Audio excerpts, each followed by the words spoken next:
Number 2, organic and versus paid. So there's 2 types of approaches on social media. And so just for people who don't know, so the organic one is obviously the free stuff where you post organically. It's got a low reach, but it is inexpensive. And then you've got the pay, which high reach, and of course it's got a budget to it. So this is where people often get that mix wrong. They do too much of one, or they get confused with the point of both. So I'm going to throw to Mike, because Mike's agency specializes in the paid and organic. So Mike, do you want to start the conversation off? This is most of the time when we're working with a client around social media, this is where we step in. Yeah. The organic side of things is where they're a lot closer to their business. They can kind of do a lot of the content stuff. Every now and again, if they need some help, we'll get involved. But generally speaking, where we see really effective social media strategies is the paid side.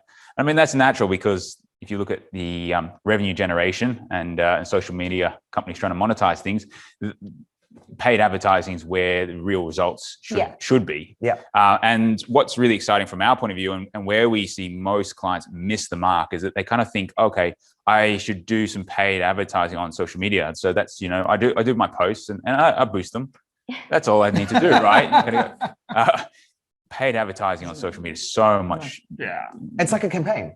It's like a marketing campaign. It's not like let's just put a little bit of money into it. It's a campaign. Absolutely. Like else, right? Well, it's a campaign unlike any other, though, in terms of a platform to work with. And it's really a dream state for any marketer because it's not just about, if you look at, say, Google and, yellow pages of old and those sorts of things where people are proactively searching and looking for stuff.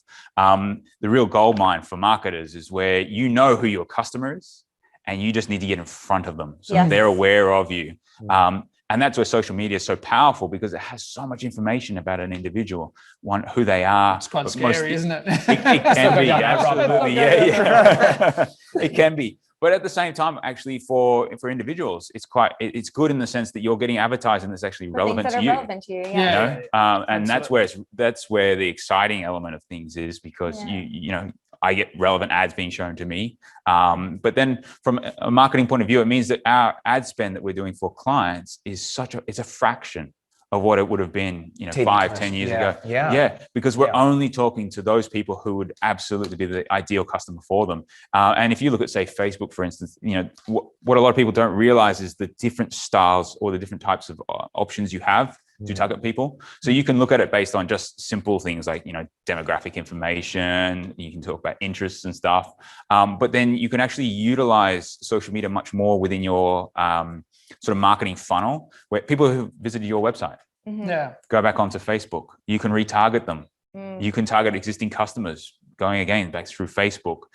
So it allows you to keep your communications going like ongoing, not just, I just want to put an ad in front of someone. Yeah. And clients need those multiple touch points. Seven, I believe. Seven. Absolutely. And then I think of it in the most simple terms when I'm looking at paid and organic. I basically say, if you're thinking about the customers that are already engaged with your brand and understand your brand, they tend to be your followers. So that's what you're doing with organic, where you're continuing to reinforce to them why it is they should use you and why they get such a great engagement and a euphoric experience by using your product or services.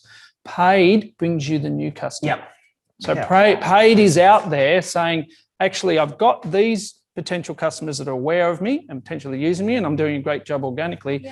But these are the ones that I want to grow my business, and these are the new ones. Well, and that can help them actually engage with your organic content and go to your page. Absolutely. So when we do video for our clients, we usually, mostly if we're doing a large video campaign for brand awareness or for a new product promotional, we always recommend paid because, like you said, they know what audience they're after and they might not know about their page. So if they just plop that video, it could be the best video in the whole entire world. It could be amazing. But if they only have 100 followers, it's just their 100 followers seeing it. And really ecstatic 100 followers. It's not growing the business. And not everyone's like, I want to see what the business is up to today. However, if you do paid behind the video and you're putting the direct audience, they see that when they're scrolling and go, oh, wow, that product's exactly what my company needs. Then they either go to a landing page, that amazing company like yours would make, or they can even click back to the actual social media page, and that's where organic is good to see. They go, oh, they're active, they have this, they have that, and it builds that reputation that you have that community going on. But to get them there, you need to do paid. Yeah, and like I'm a big fan of organic, just to balance it out a little bit. And like I definitely see the place in paid. And for me, I like to show that I'm quite active across a lot of platforms. And so for me, like definitely, if you're interested in doing organic, there definitely has a place, like Kristen said. And it's really like showing your activity and showing that you've got a following there and all that, but also doing paid to balance it out to get new